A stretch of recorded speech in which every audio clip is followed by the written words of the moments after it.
Hey man, Hello. so it looks like this is recording. It says that on my end.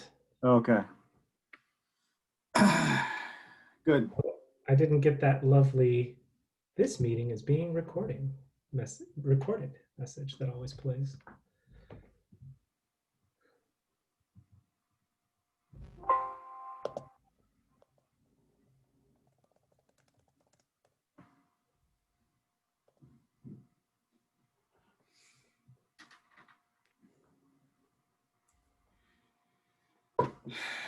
Are you so you're teaching, right? I am online the full year. Okay, you're Um, online for the full year teaching. All right. mhm. Yeah, I'm a TF in a history since 1865, basically class structured around college sports, which has been a lot of fun so far.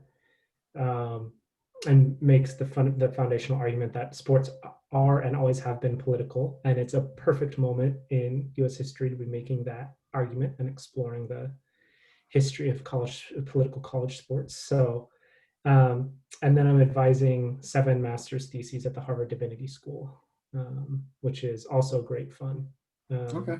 and people doing some pretty incredible work. So, Have you come across Helen Gaston there? yeah. Okay. Okay. Yeah, she and I both go on Tuesday nights, not this Tuesday, but next Tuesday, to a colloquium of religious scholars at Harvard, Okay. not historians, but some religious studies folks. So She's a great person to ask for advice and to read your stuff and provide feedback and I've heard great things about her as a teacher and a mentor. I didn't have class with her, unfortunately, but I have a couple of friends who did. Um, so yeah, so we got a few people, and I think a lot of people are counting on the recording of this. sure. Go ahead, dude.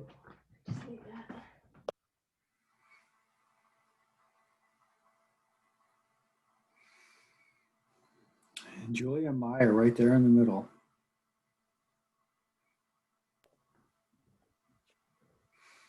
So we have two SAU alums out here, history alums.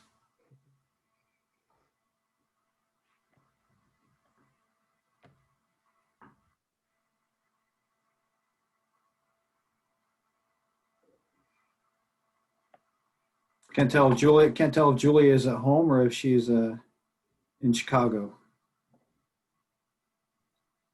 I'm at home Okay. Are you until next week. I'm moving next week. okay? Okay. Awesome. You're gonna be a South Sider. Yeah, yeah. How do you feel about that? I don't know. I've never been there, so Oh, you weren't able to go there and tour the campus or anything? nope. All right. It's gonna be a nice adventure for you then. Yeah. We'll give it one more minute and we'll get into it. I've had a little clip on YouTube that we can play. I found out talking to one of my classes today that most of the students hadn't seen it, but they still wanted to come out tonight. So I'll give them a little bit of taste of what they've missed, why they should either get Disney Plus or why they need to steal their friends' Disney Plus login information so they can watch Hamilton. It's definitely a phenomenon.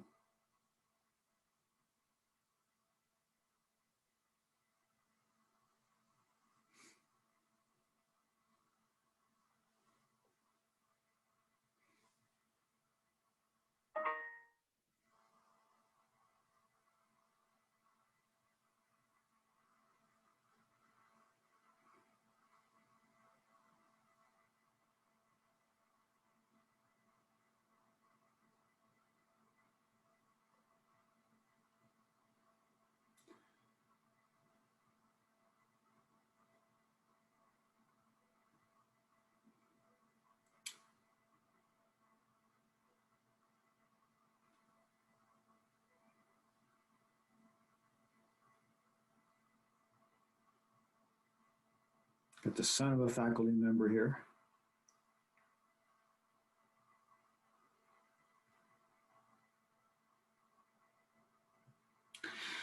Well, why don't we get started then? Welcome to Spring Arbor's Constitution Day. Constitution Day, all universities across the United States on Thursday will kind of celebrate the US Constitution. We are better than other universities, which is why we celebrate it on Tuesday, 2 days early. So we're going to kind of use the musical Hamilton as a way to get in and talk about the Constitution a little bit. Helping me is the Spring Arbor alumni, Ethan Goodnight. Ethan currently is a grad student at Harvard, working in early American history. I pretend to be an early American historian for teaching purposes, but I really am not. Ethan is the real deal. He actually studies early American history, so he could be more valuable than I can in helping us navigate this stuff. So we're here to talk about the musical Hamilton. Hopefully a number of you have seen it. I know talking with some classes today that they hadn't gotten a chance to either see it live, and I haven't seen it live. Ethan, did you see it live? Okay. So neither of us have seen it live. That's really obviously the best way, but Disney Plus does have it too. So hopefully this will at least spark interest in you going to watch it. To give you a little bit of taste of what's going on in this, I thought I'd do a share screen, show you a little bit of YouTube clip of what would today be called a rap battle, but is actually cabinet session between Thomas Jefferson and Alexander Hamilton. One of the most famous rivalries in American history, the original rivalry in American history, probably the rivalry that still goes on today, is Alexander Hamilton and Thomas Jefferson.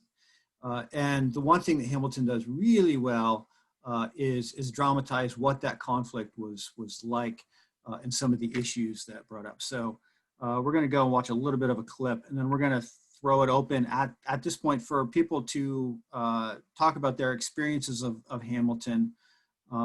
Neither Ethan nor I have kind of a set format for what we want to do. We just want to play off of people's comments. So if you've seen it, be prepared to share. But for those of you who have not seen it, let's go and look.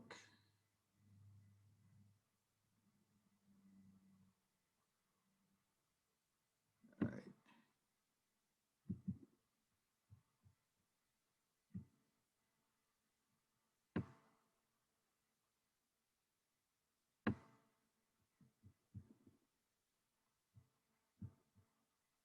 Yeah, here we go.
So a little bit taste of Hamilton. Some of you probably remember that, but for those of you who haven't, a little advertisement for you to check it out. So what we want to do at this point is open it up for people, and I think we'll work our way towards how well maybe Hamilton kind of helps us understand the history of this era. Even helps us understand how it understands Alexander Hamilton himself. So I think what we'll do is, if you have something to say, on mute, and then talk, and then mute back up. Sound good? All right. So who would like to share, if anyone's seen it live, if anyone has seen kind of both live and the Disney, please speak up. Tell us how good the Disney is versus the live. I saw it live in Chicago last summer, and I also watched it on Disney Plus because I loved it so much. And I will say the main difference is I'm more looking for like the theatricals and stuff. I'm not as huge into history. But the singing is definitely way better live, and the dancing, and you can really feel they're acting more live because you're there with them. So I personally liked it live more, but obviously the Disney Plus version did do a really good job of portraying it. I'm more of a live, like to be there type of gal. Yeah, there's nothing quite like actually being there and having been there for kind of the original production and stuff. But yeah, I mean, you raise a good point. How much does art have to reflect history? Can art kind of be historical, or be kind of historical? Well, I guess I wouldn't call this historical fiction per se, but I mean, how much does a movie or musical production, a novel, how much does it have to reflect the actual history? How much does it actually have to bear? I'll have to say some things about that as we go through this. As entertainment, I loved it. Yeah, it's great. It's wonderful. But I'm a big theater person too. I saw a few comments here. The audio for the YouTube video didn't come through all that well. I apologize for that, but you guys are expert Googlers, so you can go track it down and pick up some Hamilton from there. Who else would like to talk about their thoughts on the Hamilton production, kind of value you saw in it?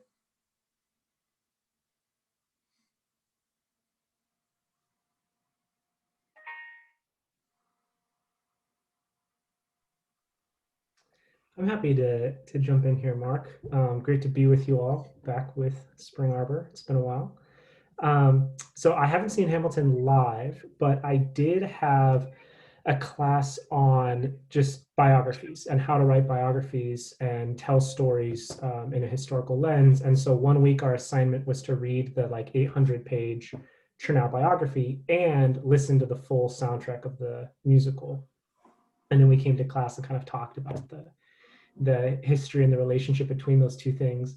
And what was so interesting to me about the difference between the Chernow source material and the musical is their Chernow material, right? It's 800 pages. And at least for me, I was just trying to get through it as fast as possible, get the kind of main point of the chapter and just move on. And with the musical, the lyrics are so fast, obviously, but so rich in content and description and the relationships that they're describing that I had to kind of watch it successfully, in waves. So I listened to the first couple songs, and then I just had to start over to figure it out. And so that's something that you obviously can't do with a live performance, and I imagine would leave you pretty overwhelmed by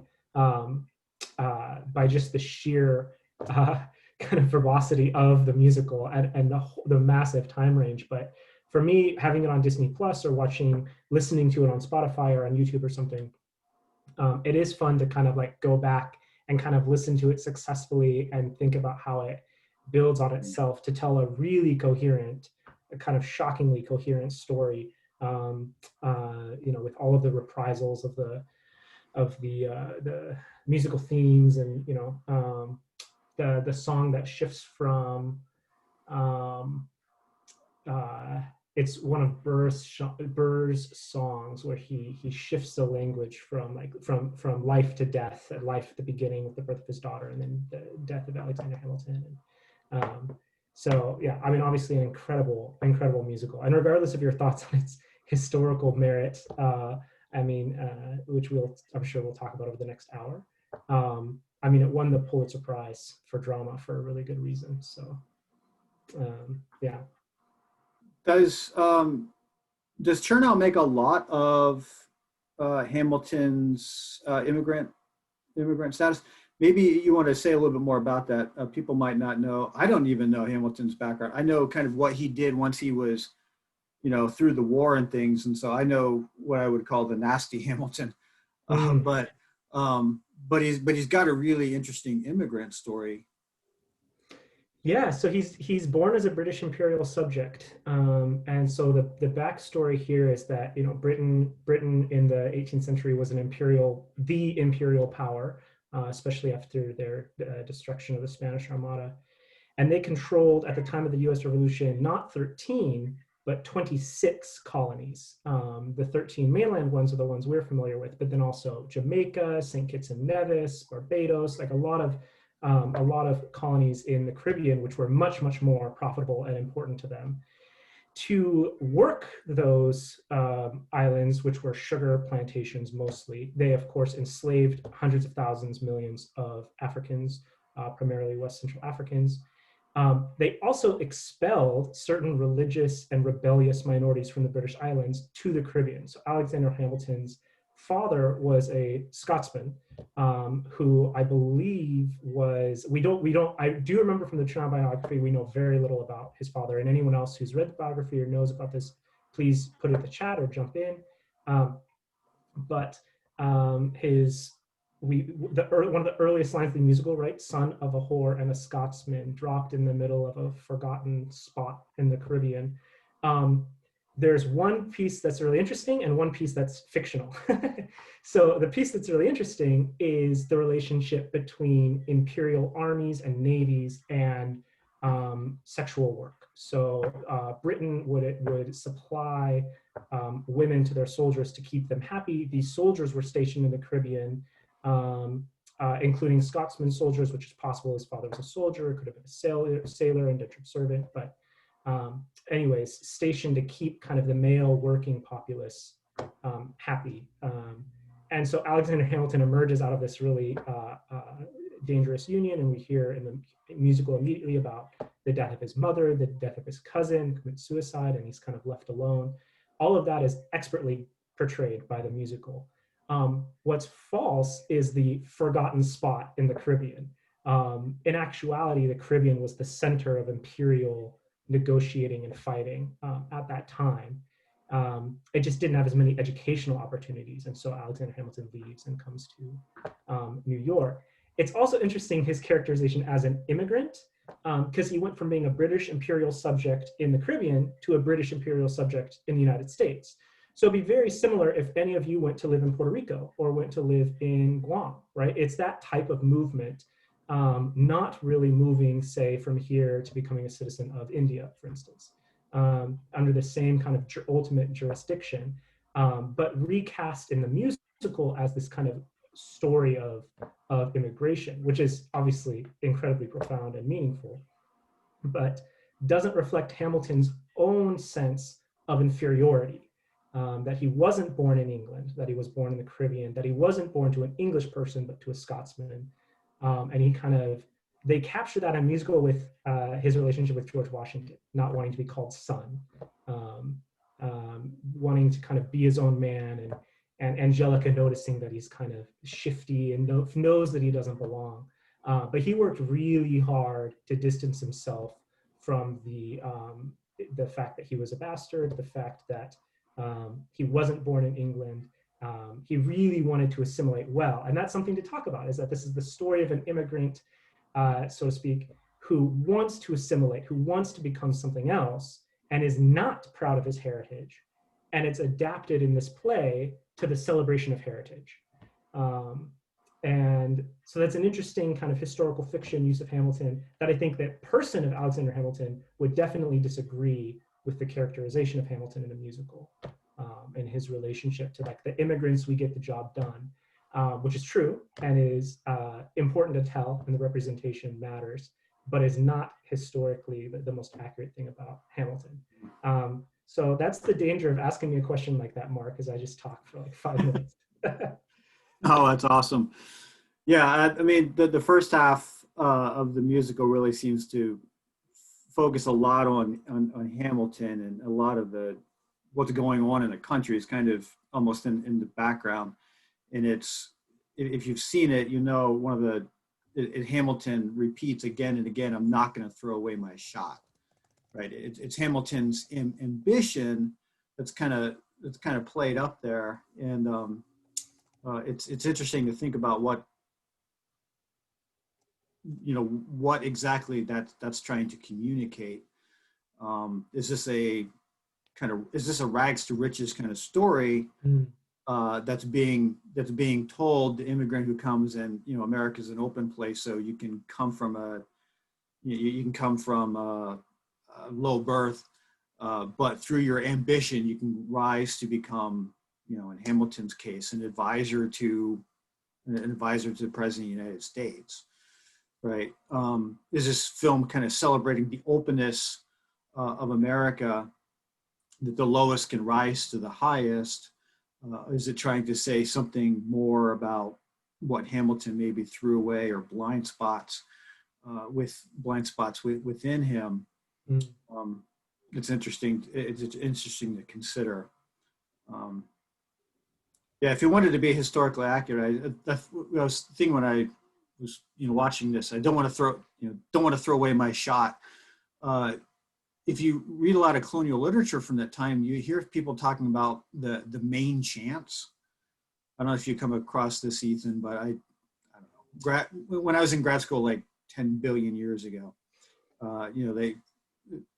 teachers were pointing out some of this, colonial stuff, the main chance. So there are other people at this time thinking of this as the revolutionary period, when there's this great upheaval, not just in the political order, but really in the social order too. Americans were not just overthrowing monarchy, they're overthrowing aristocracy in many ways too. And Hamilton's an interesting character because he's in some ways involved in the overthrowing of that aristocracy. But once he's there, he kind of wants to reinstate it in some kind of ways. Yeah, he was an advocate. He wanted president for life, and wanted Washington to be president for life. They do get at that in the musical when Washington says it's time for him to move on, and they have that. He drafts the kind of infamous farewell address. What's the difference between a president for life and a king? Yeah, exactly. So we have a really good question in the chat, but we're gonna hold off on that. I do still want to give people a chance who have watched this or seen it live to kind of speak up to their experiences of the film, or maybe you just listen to the soundtrack. I don't know. What is your appeal? What is your interest? I can say something. So I've been listening to the soundtrack since around 2016, and then it came out on Disney Plus this past summer. But I just enjoyed it because it made history like a fun way to learn it. I don't know, it's just more exciting than just reading in a textbook, stuff like that. But yeah, I just enjoyed the history behind it and actually learning the story. But it is way more exciting than the 800-page biography. Not even close. So yeah, I love the fact just that there's something else out there more popular than The Patriot on this historical era. I hate The Patriot. It's a terrible film. And yet, like, we every other year or every other month, we're producing something on World War II. And it's like, why can't we produce more, historical entertainment about the American Revolutionary period beyond like Assassin's Creed, right? Or The Patriot. And so it's great to have Hamilton as a way to kind of, spark more interest in this particular period. So in that regards, I really like it. I I just watched it on Disney Plus, and coming into it, my understanding of Alexander Hamilton came mostly from a commercial in the 90s for milk. And so I really did not have a lot of historical knowledge of the period. And so I felt like it was great being able to watch it on Disney Plus, because I spent probably more time reading on Wikipedia about, different things and kind of jumping from concept to concept. And so it was nice to be able to pause and not have to, in a live performance, I think I would have missed a lot of things that I was able to get through watching it, and being able to pause it. Yeah, there are sections where is this good entertainment. There are sections like the one that I showed, and again, I'm sorry for the audio, but feel free to go and review it on YouTube, where, book after book after book have explored the tensions between Hamilton and Jefferson, and everything that's going on in that conversation. You could spend a lifetime just unpacking that stuff. In some ways, you could even in some ways measure our current conflicts today based on the tension between Jefferson and Hamilton. Hamilton being advocate for a stronger central government, Jefferson being advocate for states' rights and more local authority. You see that in some ways being played out there in that fight. And just to say too. Yes. Yes, Valerie. Okay, sorry. No, you're good. I found it interesting that with the musical, it was more like they were kind of like rapping, but they weren't. So it made it more interesting for people that aren't really into history, or maybe are interested but not really. You know what I mean? So like, I think it's interesting, as in it appeals to just like about anybody, and it can draw in somebody that just might not be into learning about Hamilton anyway. Well, that is a great segue into the question that was asked in the chat, which is, here's a historical drama which the actors were predominantly white men. The musical is not that, right? It's a multiracial cast, and Hamilton and Jefferson, yes, they were fighting with each other, but they were not having an actual rap battle. But nevertheless, that is how this is all worked out. What is what do people think of is maybe the point, the benefit, the takeaway from that in transforming this moment into to maybe something else? What do people think is going on here?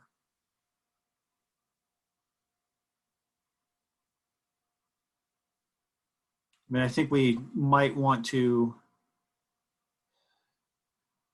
I think the original concept, when this is coming out of Alexander Hamilton being played by Lin-Manuel, and it being a predominantly rap musical, was considered to be pretty subversive. I do wonder, after having seen it, how subversive it really is. So is the multiracial cast with the rap approach to telling this story, is it truly subversive of the history? Is it trying to get at maybe the exclusionary nature of the way that this event unfolded, or the way that the event has been remembered? I don't know. This is your chance for other people to kind of speak up to kind of the actual production and how it was cast, how it was written up.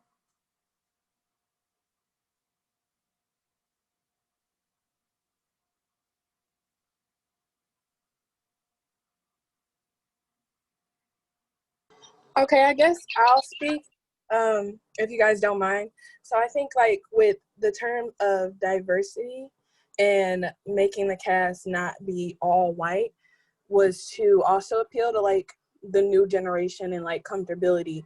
A lot of the reason why like people of color don't appeal to history or want to learn about it. Sometimes they don't see their self in it. And so to hire a person of color who applied for the role as well in an industry that's typically all white, especially in a history, since history is written by like the group that wins, you typically learn like white history, like white people's Yeah. experience. So people of color who are watching, it attracts them to be like, oh my goodness, like even if that person might not have actually been a person of color, I can see myself in it. Okay, and that interests me to learn more. Or even for the people, because we don't know for a lot of people in history what their racial group was. We just know like their ethnic group. And so to see them be depicted as a person of color changes things up for them as well. So I think it's more so like that. It attracted people of color to want to watch it, myself personally as well, to see they casted people of color instead of an all white cast. Yeah, I mean you're absolutely right about how we, still in many ways remember significant events of American history, how that history is taught. I try in my classes to take what I call a geographical approach, which is, look, this is the history of North America, and it should be the history of everyone who was here. So when we tell the story of the American Revolution, we can't just focus upon, kind of the European descended peoples here. It is entirely appropriate to have the Hamilton cast be multiracial when we consider the fact that, for a population, a colonial population of about 3 million at the time of the Revolution, there were about 400,000 enslaved Africans and African Americans in that moment too. So a musical which kind of highlights the presence of the other North Americans who were here, and highlights the fact that, African Americans played a role in the American Revolution, or they experienced the American Revolution just as much, just as much as European descended peoples. And when I lecture on this, what I usually say is, look, nobody experienced the American Revolution to the fullest extent than the slaves who won their freedom during this time, because nobody was more enslaved. I mean, the colonists talked about being enslaved by the British tax system or by the military occupation of Boston in 1774. No one was more enslaved than the African and African Americans who were actually enslaved by people like Thomas Jefferson. And so for those slaves, and for those slaves who were able to, in the North, able to run away to Canada, to the slaves in the South who were able to join the British Army, eventually found their way after the Revolution living in Nova Scotia.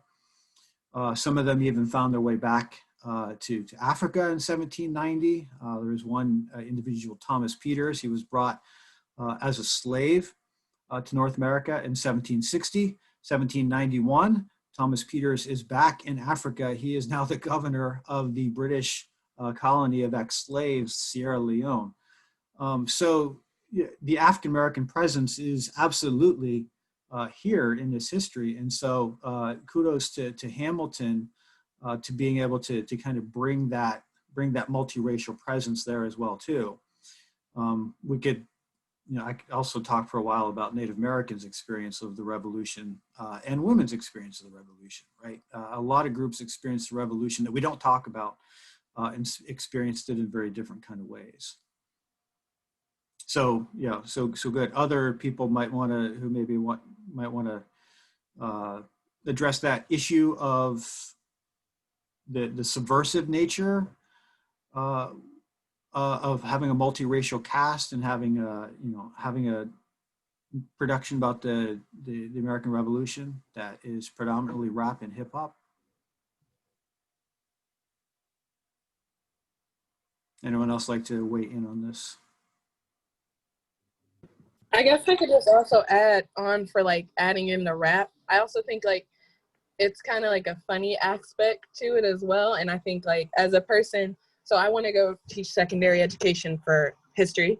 And so I'm naturally super funny. Like I'd make everything a joke. I think it attracts people and brings them in.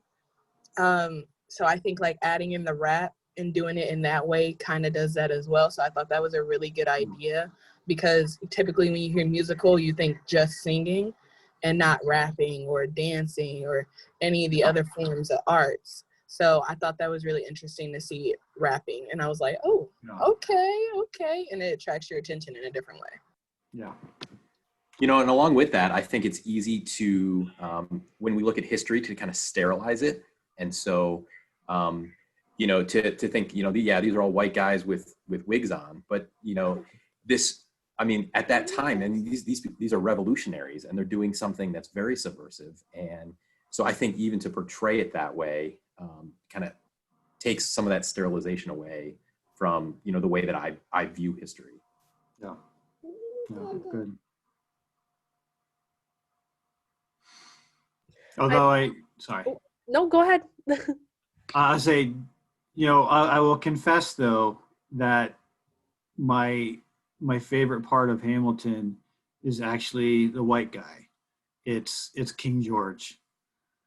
His musical numbers are just, and I think it's the historian in me. They crack me up. So if you might also want to go on YouTube and watch King George's "You'll Be Back." It's delightful stuff. But just wanted to throw that out there. I love the King George. So your favorite character is Kristoff, because that's Kristoff from Frozen. That's the same. There's all, yeah. I think sorry, Brooke, were you going to say something? Yeah, I was just gonna talk. It was nothing important.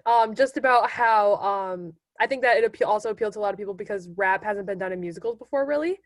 And so when they threw in a rap, everybody's like, rap in history, what? Like that doesn't sound like it should make sense together, but it works and it sounds good. And so I just thought that was another appeal. That's a good point. There's some good contemporary politics going on here. Right? Like, well, what's a Broadway musical? Well, it's supposed to be this kind of, you know, big, you know, music numbers and what have you. But rap and hip hop are often kind of separated from that so-called high culture of the theater. And so being able to bring that in, again, we need, I think, those kinds of crossings just to highlight again that, you know, African and African American culture are not things that are somehow marginal or tangential to American history. They're at the center of it, right? Whatever America means, it means something in which African and African descended peoples are a part of that story. It's not just a European story. And that goes all the way up to, you know, what we expect from a musical or a play. And so I think in a more contemporary way, Hamilton has, you know, broken some boundaries there too. So that's a good point. I think if I could jump in here, that the timing of the musical is also really profound, and its staying power. I think, you know, just the fact that it launches in 2015, right? And we're talking about it 5 years later. I mean, obviously, the famous musicals, Cats, Les Mis, they've been going on for decades. Phantom of the Opera, but it launches during the presidency of Barack Obama, when the idea of the president of the United States being a Black man has now been realized. And so you then have George Washington played by, does anyone remember the actor's name? I'm blanking. But you have George Washington played by a Black man, and that is now, right, it's art reflecting reality. And then within 2 years, you have the election of Donald Trump, and now it becomes more subversive. I think it's a very interesting example of a play that has like managed to grow more accepted, more common, more people know it and recite it, and more subversive. Thinking especially of when Vice President Pence went to performance and the actors read a kind of letter asking him to value all Americans on stage, and he left, and then Hamilton got criticized on Twitter by the president, and it led to this whole political conflict. So Forgot about that. Yeah, so I think, it's subversive in its form, absolutely. It's launched the careers of so many people. I mean, Lin-Manuel Miranda was fairly well known for In the Heights, but is now an American superstar. Leslie Odom Jr. and Daveed Diggs and Philippa Sue and some of these actors and actresses are just incredibly famous. And it's subversive historically too, because the fact that now I think if you ask the average high school, college student to picture George Washington or Alexander Hamilton or Thomas Jefferson in their mind, I would venture they're more likely to picture Lin-Manuel Miranda, Daveed Diggs, or Leslie Odom Jr. And I wish I could remember the actor who plays George Washington. It's possible they're more likely to picture that person than the actual image, which I think it's a pretty profound kind of reflection on how how culture has changed in the country, and it is really important as a representative or for representation, and definitely does have new so many incredible. Christopher Jackson, thank you. Yes, Zoom chat to the rescue. It is remarkable, and I think if I could say one more thing, and maybe do you want to? Where do you want to go from here, Mark? Do you want to? Because I was going to pivot to a slightly different angle, still on subversion, but more kind of historical subversion. I think we're almost to that point where we might want to say, because we've been talking up this musical a lot, and maybe talk about ways in which it's not very subversive. So we might want to get there soon. I do want to leave it still open for people to, to kind of register their opinions or thoughts. Is it about the musical in general, or about issues we've been talking about of casting, the musical choice? Ethan, your comment reminded me of my family had been watching through Blackish, and it reminded me of a comment. I think the boss of the one company was like, "Hey, take it easy on these kids. They've never grown up knowing that a white man could be president."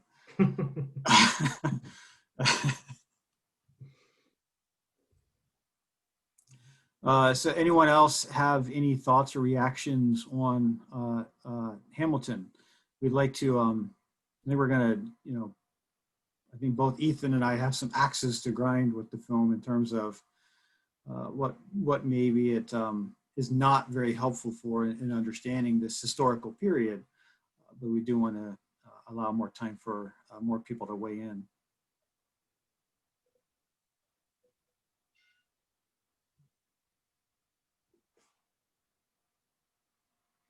So we're kind of, getting into that.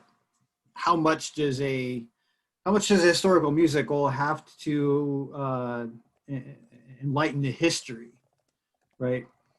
I got to say, I loved the second half, and as a historian, I loved the second half of Hamilton.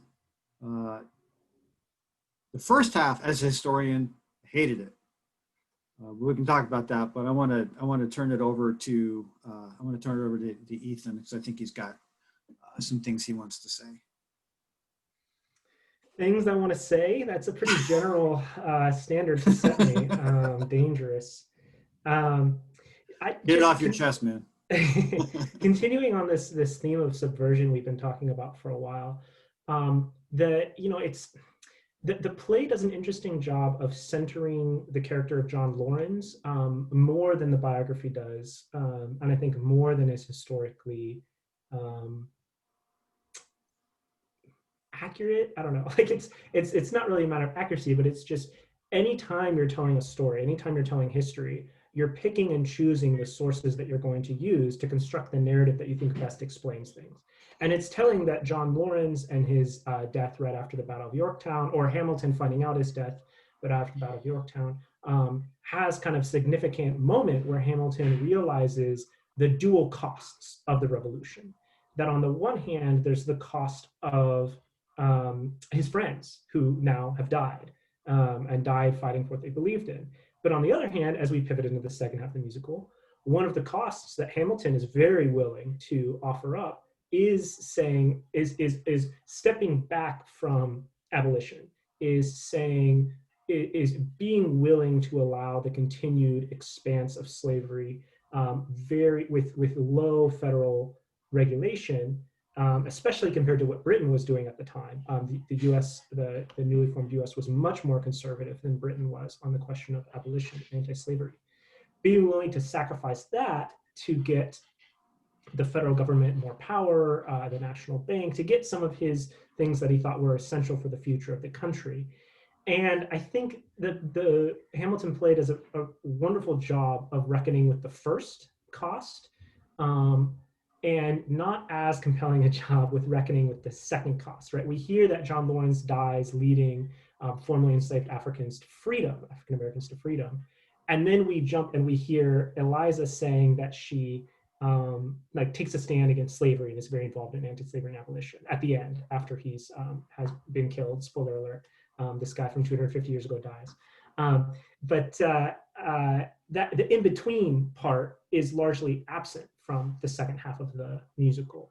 And we get little digs thrown at Thomas Jefferson and Monticello, but we don't hear that the Schuyler family owned slaves, that Alexander's wife, Eliza,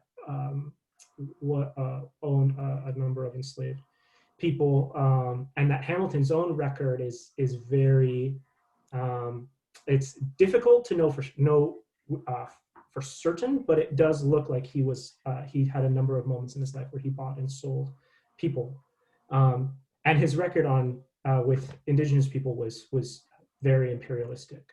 Big supporter of Thomas Jefferson's Louisiana Purchase because it opened up the spread of the nation, regardless of the fact that it was not Thomas Jefferson's to buy.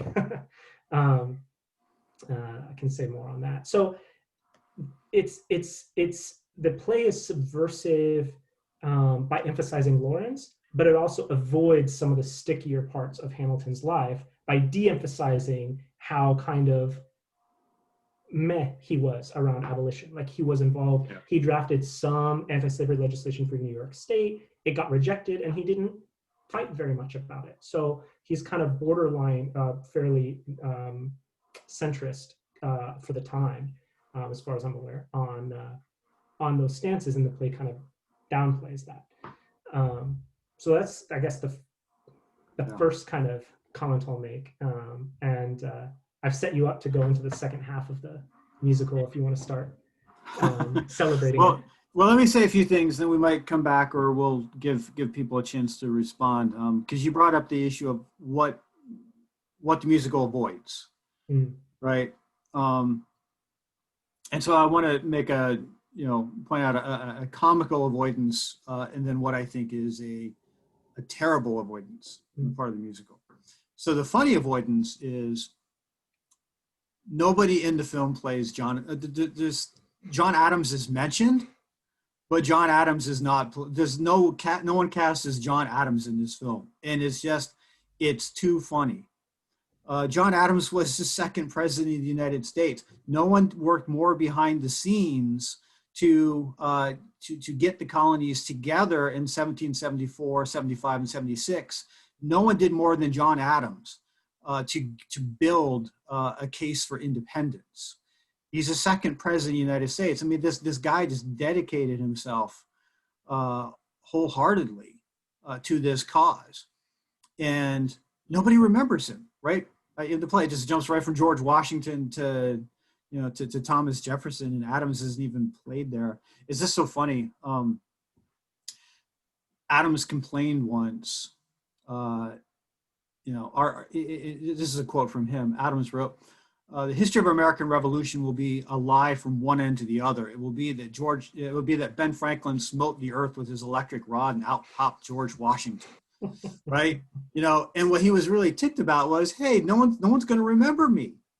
No one's going to remember me. And of course, you have this really popular musical.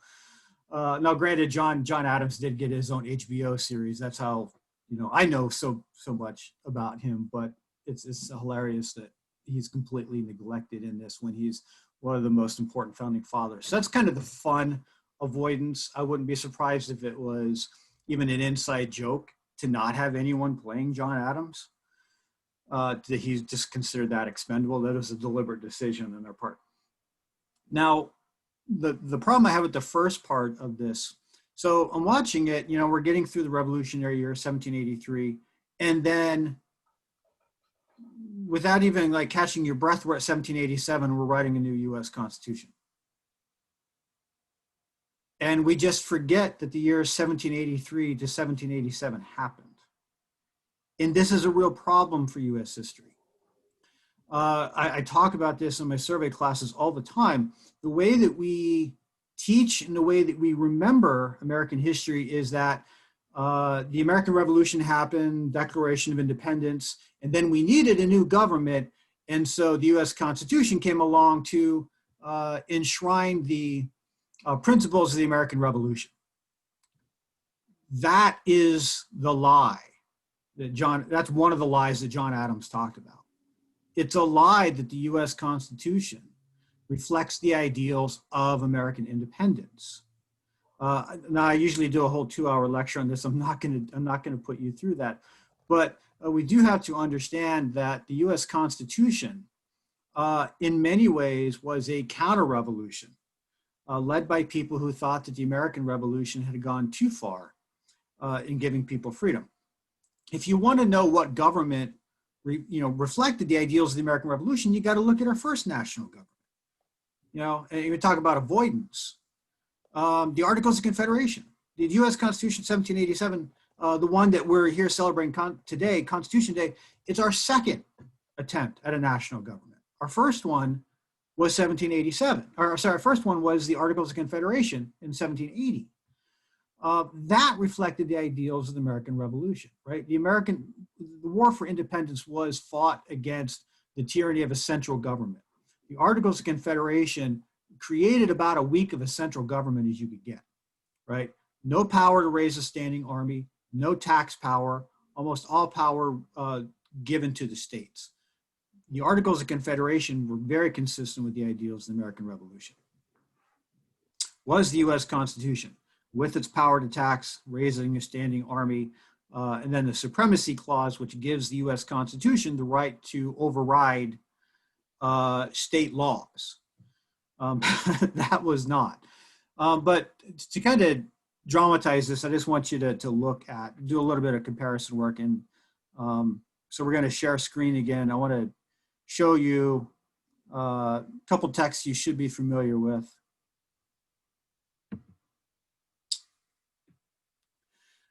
This is, you guys see the, my Constitution preamble is cut off a little bit, but you guys can see it, I hope. So take a minute, read the Declaration of Independence opening, and then read the Constitution's preamble. Are those consistent with each other? And have people feel free to kind of unmute and weigh in here. What do you see as maybe comparison contrast between these two mission statements, if you will? You know, here's two American mission statements. Two American concepts. What's that? Two American concepts. American concept. How does the SAU concept begin? Yes, we have the American concept, or American concepts. Yeah. Maybe.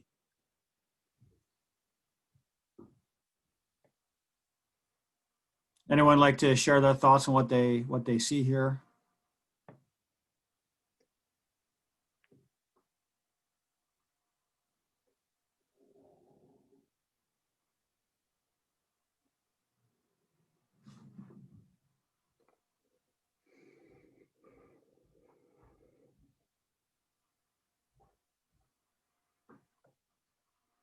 I mean, you almost have kind of a cabinet battle going on right here. Obviously, Jefferson wrote the Declaration of Independence. The preamble of the Constitution is probably Madison wrote it, but Hamilton was hovering all over the background of this thing. So we know that you see that. I mean, what's this central phrase coming out of the preamble of the Constitution? The people in the United States, in order to form a more perfect union. Right, you read through the Federalist Papers, and no one's talking more about union than Alexander Hamilton. Almost all of his Federalist Papers deal in some way with the need, the urgency for a union, for a stronger union, for a central government that will create that stronger union. And what is Jefferson talking about at the Constitutional Convention? When Hamilton's talking about union, what is Jefferson talking about?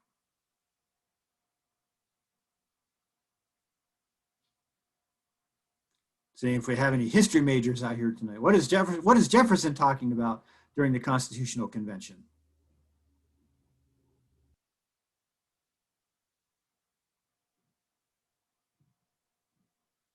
I can't see. Did anyone answer in the chat, Ethan?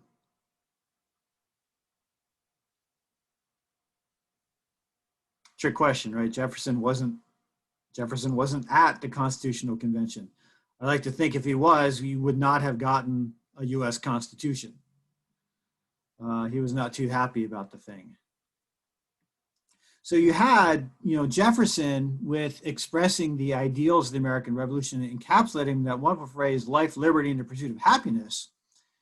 But then you have Madison, Hamilton, Washington coming along about 10 years later and saying, the order of the day really is union. As I talk about this in lectures, we need to understand that the founding fathers changed their mind. The same people who were screaming liberty, liberty, liberty in 1775 and 1776 were the same people who were screaming union, order, union in 1786 and 1787. And we're not going to go into all the different things that were bringing that about. I'm also not going to say that they were wrong to do so. One of the reasons I have great respect for people like Madison, Washington, maybe Hamilton, is that they did change their mind. They were willing to run against their ideals in order to do this thing like hold the country together. The thing that we opened, the little clip from Hamilton that we opened our presentation with, got at that. Hey, Jefferson, thanks for showing up. We got a real nation here. This is Hamilton trying to essentially say, look, man, you have these nice ideals in the Declaration of Independence. I'm trying to build a country here. We got to hold together. We got to be realistic. We don't have time for life, liberty, and the pursuit of happiness.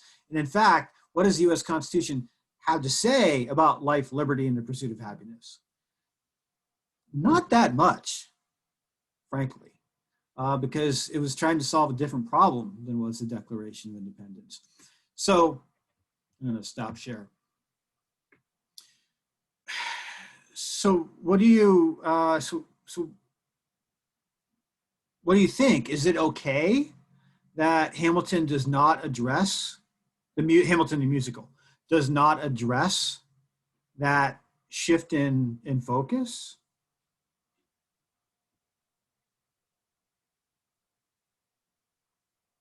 It seems to me it's really hard to understand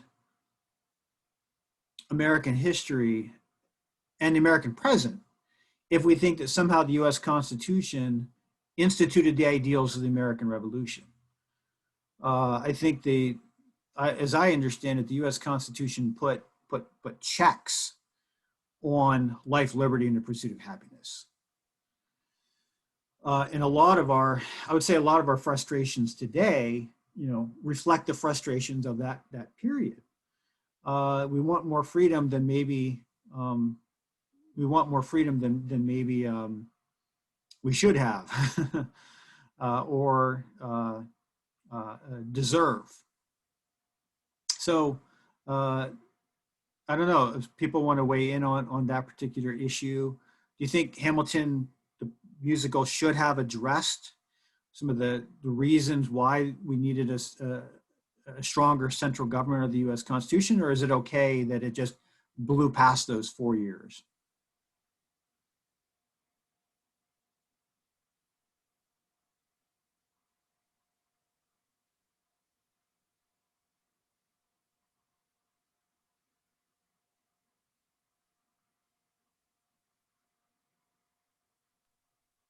No one wants to weigh in. Ethan's gonna come in now. I'm still learning the comfortability of sitting with silence. Eli just said something in the chat. I think it could have equally included an epilogue with the post-Civil War amendments. That's interesting. So the play does end the same way as the biography does, which is with Eliza. So Hamilton is being faithful a bit to the source material of the biography. I mean, another just fascinating parallel between the time that the musical is being written and choreographed and then performed and the 1780s and 90s is national debt. So we have the 2008 housing crisis, and America is plunged into this terrible financial situation. President Obama takes office, and then it's just a horrible situation. And he bails out the banks. And his thinking is we need strong, healthy banks to revitalize the economy. And there is no founding father who would have agreed with him more than Alexander Hamilton. To say, absolutely, we need to the federal government needs to take on the debt to establish a line of credit to gain security.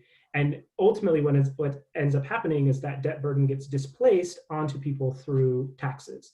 So you have kind of a wealthier class emerging with even greater resources, and the kind of average American being taxed a bit more heavily, both under President Obama and under with what Alexander Hamilton wanted.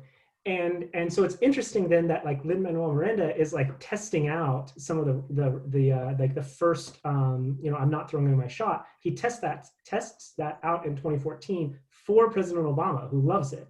And there's this kind of like amazing kind of aligning of positions about kind of change, possibility, the story of the immigrant, people of color being represented on Broadway and being represented in the White House, but also this moment of kind of a democratic investment in banking and more centralization, alongside kind of Hamilton being one of the forefathers of that. So that doesn't totally answer your question, but it is a way in which Hamilton's focus not really on democracy. He thought of democracy as kind of like a beast that might tear the nation apart. If everyone could just kind of have a vote, then like anyone could decide what we do. We need to like let the educated, wealthy people, like the people he was aspiring to be, kind of guide the country, right? So definitely more of a Republican and almost oligarchic in his reasoning, that like a small cadre of wealthy elites, like his father, Philip Schuyler. Another reason he hated Burr. Burr ousted his father from the Senate. Senate, right? I think. Father-in-law. Kind of put the national debt in the hands of the government, let me manage it, let me get lines of credit, we'll have a strong central government, kind of disperse that effect around the population, and that is the key towards long-term vitality. That logic is still with us. And I am not an economic historian, so I hope I got those details right. Yeah. But I think it is a strong legacy. Yeah, your point about Hamilton on democracy is well taken. If we did an honest history of the United States, we'd have to realize that a lot of Americans were embarrassed by the Declaration of Independence until Abraham Lincoln kind of revived it in his Gettysburg Address in 1863.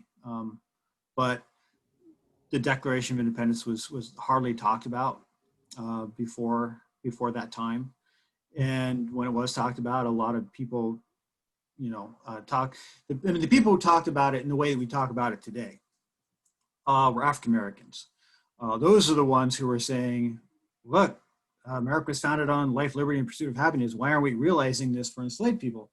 It was only really after the Civil War and into the 20th century that white people began to kind of embrace the Declaration of Independence as America's original mission statement as well too. So these kind of democratic ideals are not ones that people like Hamilton embraced. In fact, he was pretty embarrassed by them.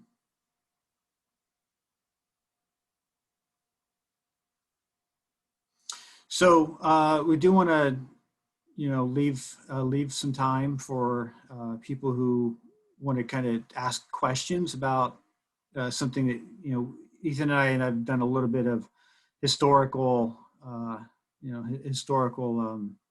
critique of Hamilton. So if anyone wants to ask any questions or make some comments on that, I know Ethan's got to run, he's got class.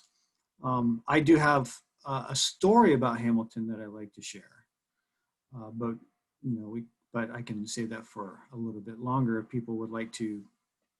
Somebody would like to unmute, weigh in a little bit more on anything that we've shared, or just more on the Hamilton musical. So I'll be quiet.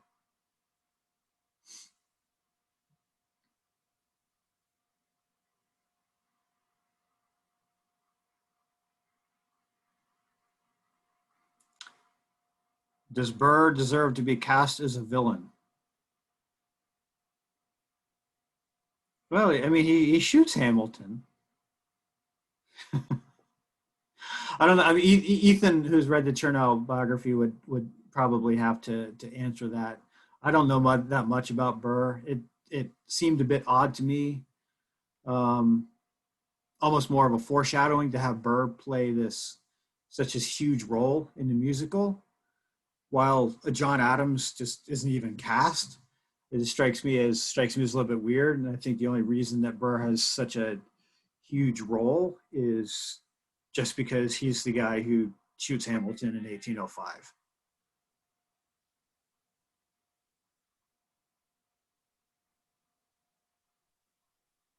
It is interesting to ask why he's the villain, because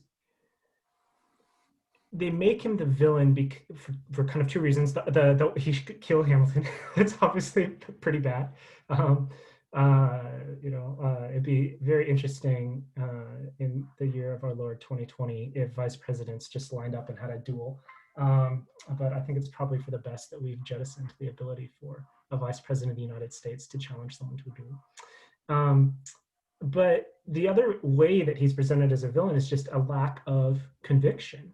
And the fact that Jefferson becomes more noble than Burr, I think historically that doesn't hold very much water, depending on your standards of morality, but and how you judge kind of historical characters. But I think it would have been very easy to make Jefferson the villain more than Burr, even though Burr is the one who kills him. And so I think.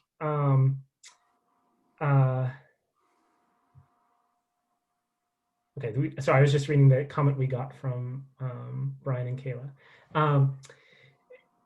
So it is interesting, right, that like when I'm teaching, and I don't know, Mark, if this is your experience as well, but when I'm teaching undergrads here at Harvard and asking kind of like about youth culture in the United States right now, and a lot of the students who listen to Hamilton when they were in middle school or high school, a lot of the narrative is like, you can like what you like, right? If you like anime, if you like Marvel, if you like football, like whatever you like, that's fine, right? That can be your thing. But what we respect is doing it with your conviction. Like what's respected is really like committing to your craft, committing to your, your art, your sport, whatever your activity is. And so I think it could be a reflection of just like contemporary US culture that Burr, the man who doesn't commit, the man who says, talk less, smile more, don't let them know what you're against or what you're for, kind of stands in as the villain, as kind of the like scummy politician that just says a bunch of platitudes and then just votes whichever way brings them the most benefit. I think there's a lot of kind of contemporary implications, more so than like accurate historical claims. So that's my read on the Burr as villain. I think whether he deserves to be cast as villain, I think yes, in the sense that I think he fits as a great villain for like the 2010s, in a number of ways. And yes, Aaron Burr and Hamilton were friends for a time.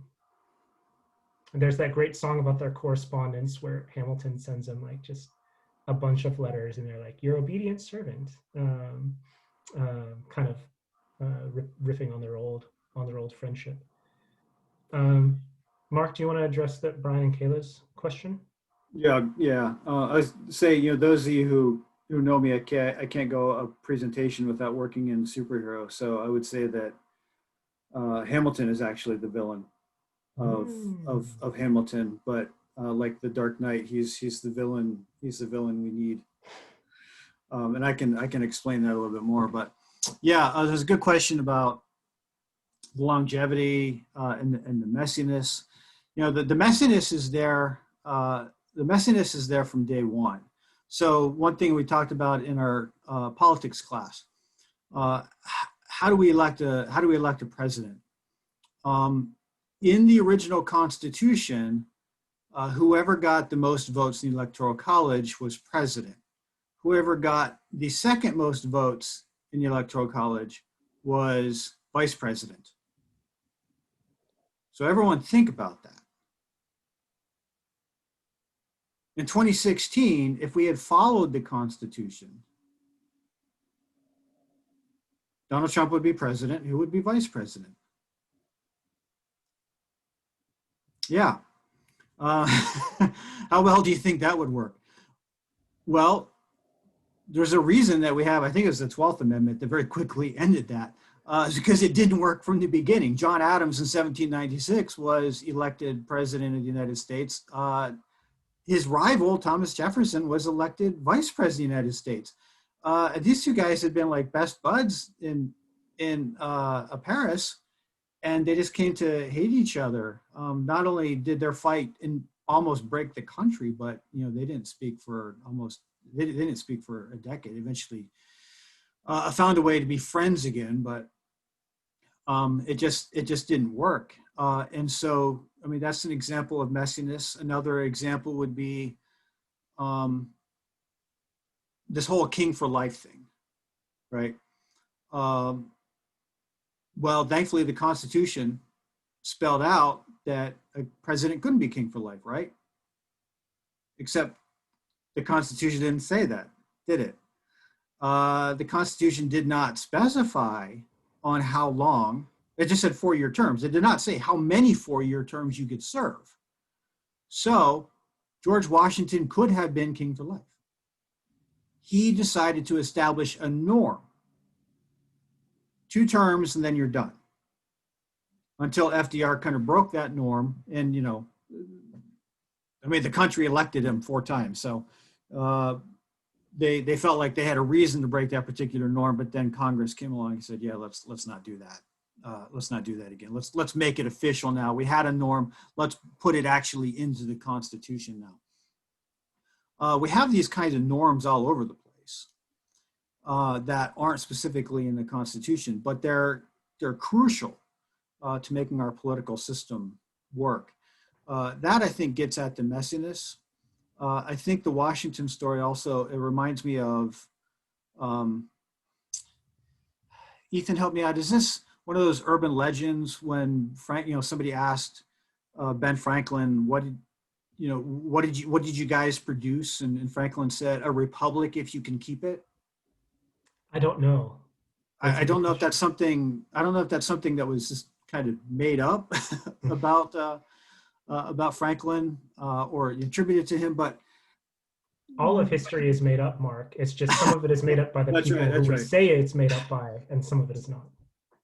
Whatever the case, whether he actually said that or not, it gets at a really important point, I think, about the Constitution. That the Constitution is only as good as the people who make it up. It's only as good as the people who choose to defend it, to follow it. And so, we need to think of it, we need to think of its longevity in part a consequence of I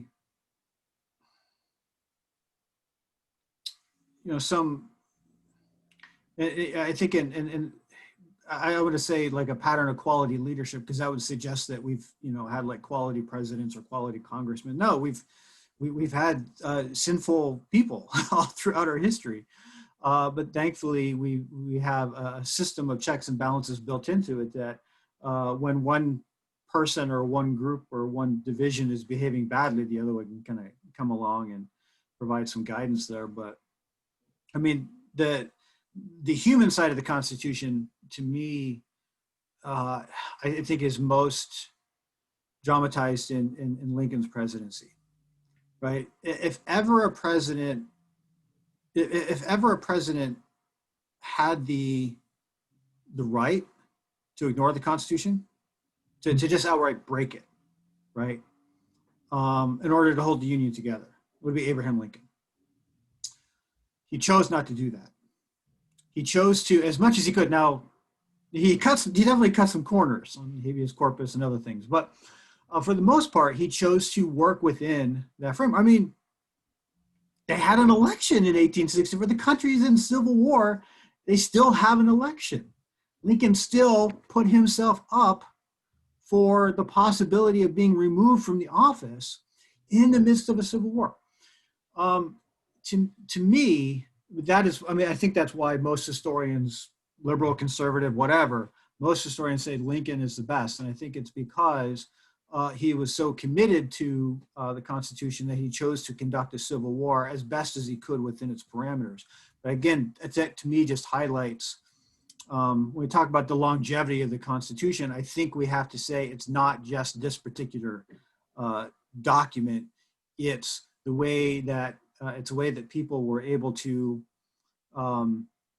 commit to it, even to those points when they had to bend it. And let's be frank, we tend to remember and celebrate the presidents who bent executive authority more so than not, right? There's a reason that we have people like George Washington and Teddy Roosevelt up on Mount Rushmore.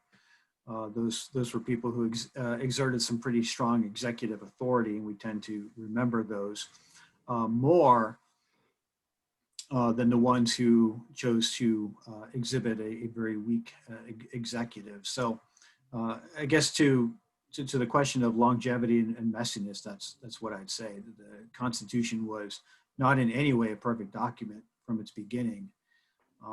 It's amazing we only have 26 amendments. And of course, 10 of those we got right away. Of course, we got those first 10 amendments not because of people like Hamilton. We got those 10 amendments because of the Anti-Federalists, the people who opposed the Constitution. You wouldn't have gotten those first 10 amendments in there. With Madison, Washington, Hamilton, they didn't think they were needed. So when we talk about American traditional civil liberties, in some ways we're not even talking about Madison, Hamilton, and Washington. We're actually talking about their opponents, the Anti-Federalists. So there's a lot of messiness around the Constitution. The longevity of it, especially surviving a civil war in this country, I think speaks to that we have had a number of great people at the right moments in the right places. So that's a long answer to that question.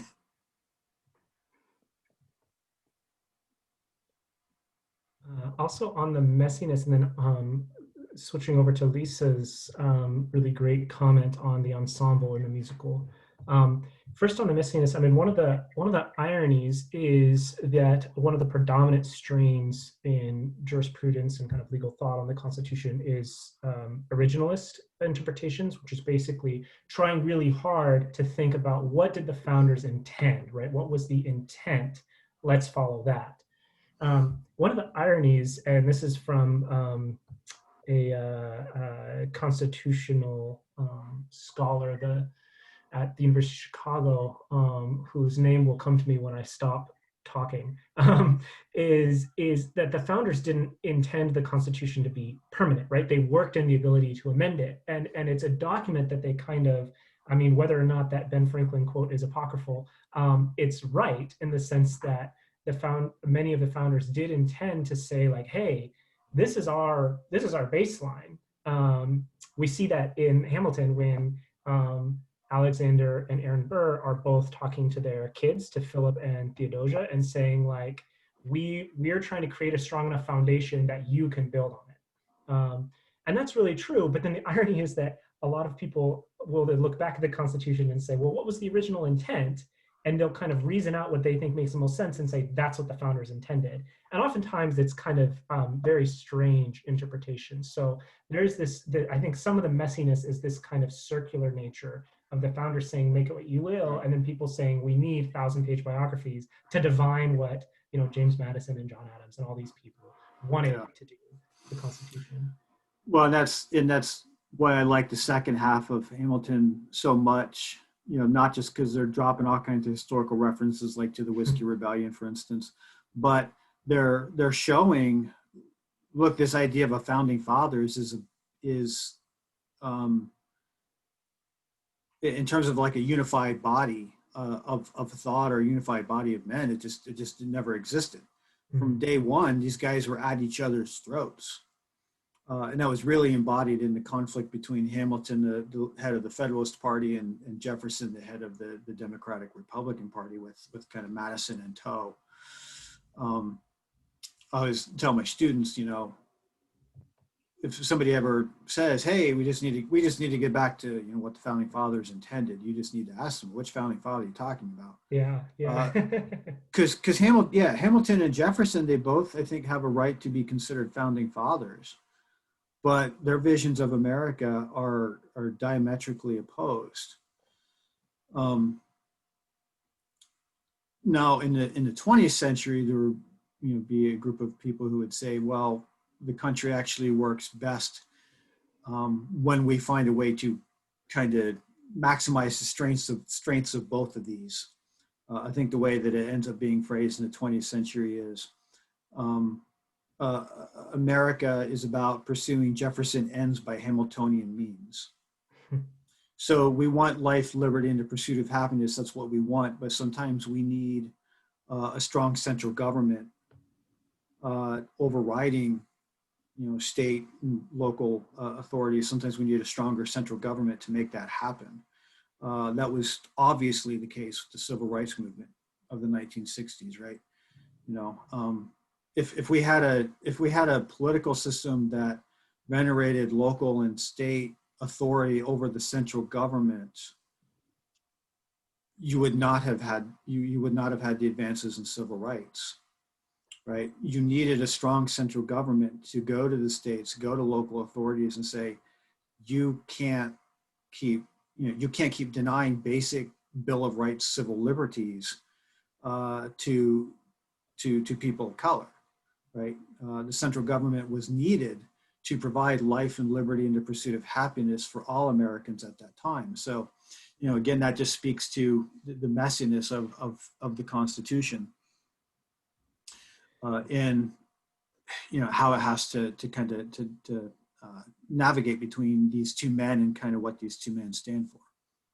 Yeah, I think your differentiation between like the strength of the federal government and the states' rights and what that means for civil rights is definitely true. I think what's interesting is that it's definitely not intentional. And as you said, with the Declaration of Independence falling out of favor, but being used by a lot of abolitionists, especially Black abolitionists, I think there's a similar way in which the way that we started this conversation by talking about subversion. And one of the ways that Hamilton is not subversive is that the main characters are the people in the room where it happened, right? And we are the ones not in the room where it happened. And you get mentions of people like enslaved Africans who revolted from their masters and ran away, either to join the British, to flee to the Spanish in Florida, to flee to the Continental Army. People went all over the place. That story of kind of forcing the issue around slavery, which is fundamental to the entire 18th and 19th century, is what one of my professors, Vincent Brown, calls the transatlantic slave war. That was for hundreds of years, and it sparked massive rebellions all over the Western Hemisphere, none more successful than the Haitian Revolution, which followed closely on the heels of the US Revolution. It's those actions from the ensemble, as Lisa says, the people in kind of on the fringe that we don't think about, that actually kind of force the issue. It's the number of slaves, of enslaved persons fleeing north, escaping north, that forces the issue and leads to the Fugitive Slave Act, which then so incenses the North that it leads to the Civil War, right? It's players like Jackie Robinson breaking the color barrier and people sitting in at cafeterias that challenges the existence of the life, liberty, and pursuit of happiness rights, right? And we see that today in the country as people forcing the issue. So I think we can never forget with the Declaration of Independence and with the Constitution, how your point from earlier, Mark, how profound those documents have been as tools for liberation, and how frequently the people that are supposed to enforce them don't. And the issue has to be forced upon politicians to actually enforce the Declaration of Independence and the Constitution, and to really recognize, okay, life, liberty, and the pursuit of happiness only applied to wealthy landed white men for this time frame. And then it gets extended and expanded over time to include more people. Yeah, and so I think, when we talk about what Hamilton did and didn't do, making John Lawrence kind of an important character in Hamilton's story is important, but they didn't make the enslaved Africans forcing the issue, right? I mean, Gerald Horne, historian in Texas in Counter-Revolution, points out that you can make a really solid argument that the U.S. Revolution was started over the question of slavery, not over the question of taxation or the Boston Massacre or things like that, but predominantly over the question of what slavery would look like, and in revolt against the abolitionist activities of the British Empire. So that was a lot, but no, it's awesome. Subversion. No. So I know Ethan's going to have to run in a few minutes, and so everyone clap for Ethan, say thank you so much. You made this so much richer of a time together with your knowledge. So I hope you have a good class tonight. I know other people might need to run. We're getting on 7:30, but I would like to share one of my Alexander Hamilton stories. I love, and every chance I get to tell the story, I want to tell it because it's not in the history books. It's not in most history classrooms. And and I think it's because it's just so delightfully wicked of a story, but it also helps explain why I could never like Alexander Hamilton, even though I'm very glad for his commitment to union. I'm glad he was able to get the Constitution through, but here's why I can't like Alexander Hamilton. All right. This is the story of the Revolutionary War bond scandal. Okay. So, people who fought in the men who fought in the Revolution, either for the states or for the Continental Congress, were promised pay by the state. But the states were in debt. The U.S., the Articles of Confederation don't have the power to tax, and so they couldn't raise money to pay soldiers. So most people who fought in the American Revolution and the Patriot cause, whether for militias or for the U.S. or for the Continental Army under George Washington, they didn't get paid. They did not see money that they were promised. They got these things, these war bonds, IOUs, saying, "Hey, thank you for your service. We will eventually pay you this debt." But of course, no one really had a reason to think that this was going to happen. And so the middle and wealthier classes of America at that time saw an opportunity for speculation. Speculation, this is an era of speculation. Speculation is buy low, sell high. Okay, there's a lot of land speculation. George Washington, Thomas Jefferson were both huge land speculators.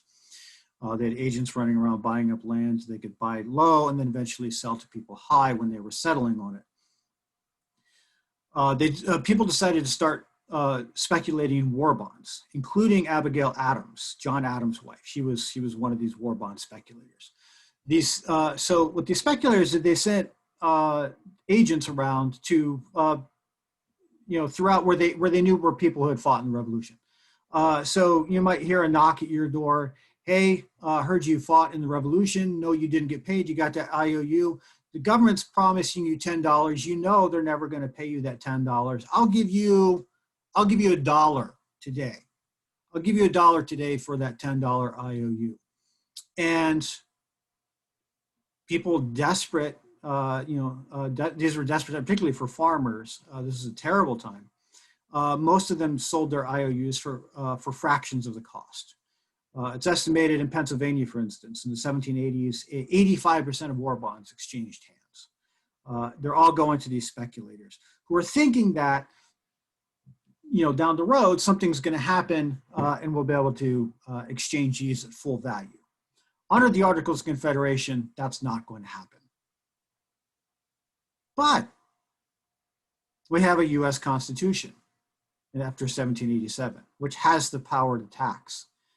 And guess who's head of the Treasury? Alexander Hamilton.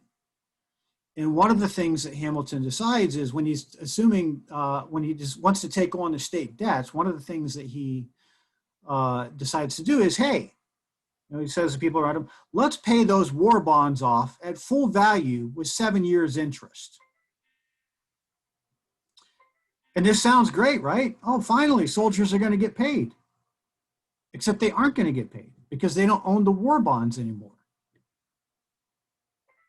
The soldiers aren't going to get anything for fighting in the Revolution. All that money is going to go into the hands of the speculators.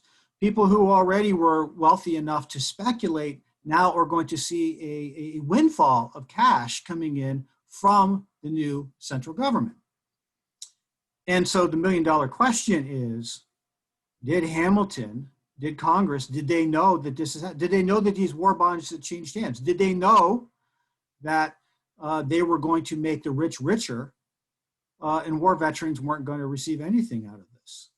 And the answer is yes. That's why they did it. Congress debated, can we do this? Can we pay these war bonds off at full value of 7 years interest, knowing that they aren't going to the people who actually served in the Revolution? And Congress ultimately decided with Hamilton, let's do it. And so the war bonds were paid off at full value of 7 years interest.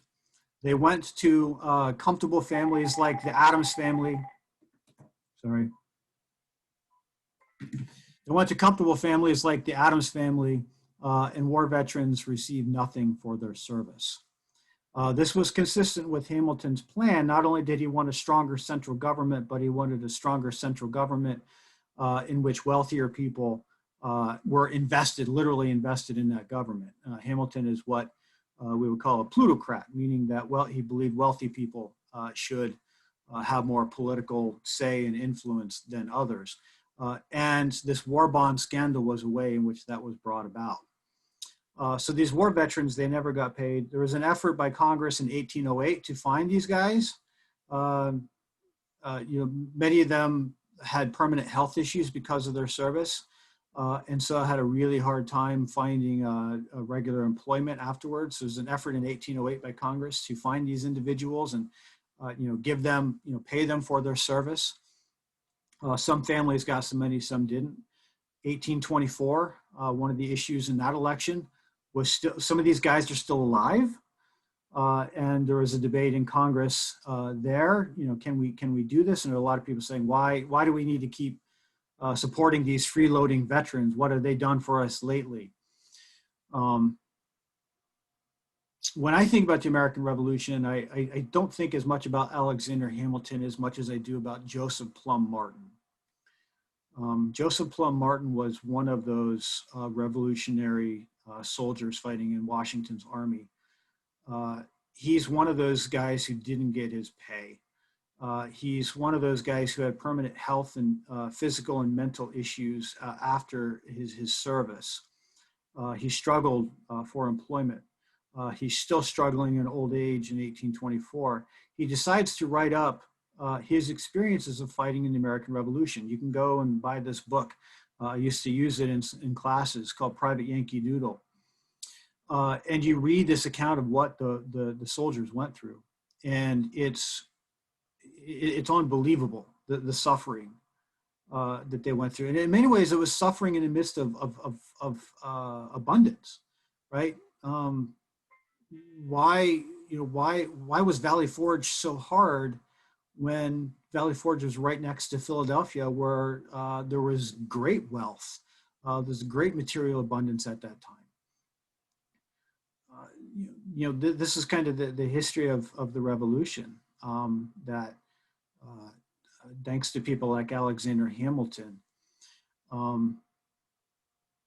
we get a stronger central government, but we get a stronger central government that benefits wealthier people, and war veterans go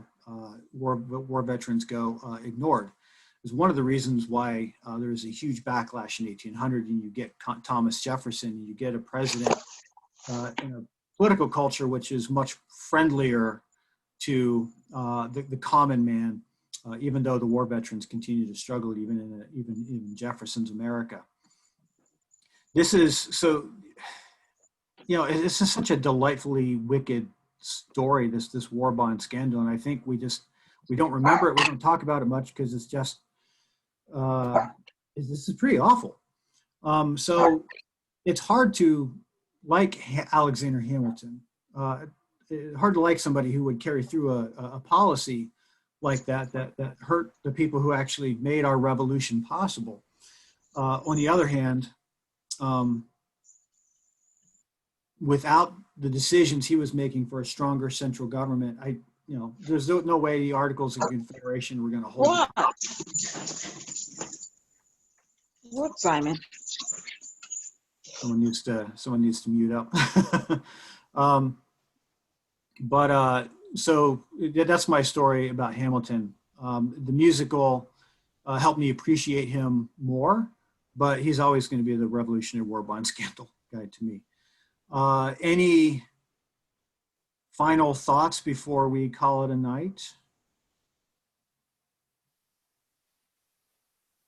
Yeah, I see Trevor there mentioned about Jefferson benefiting Hamilton's position. I don't know that the war bond scandal helped Hamilton himself so much. It did help his friends.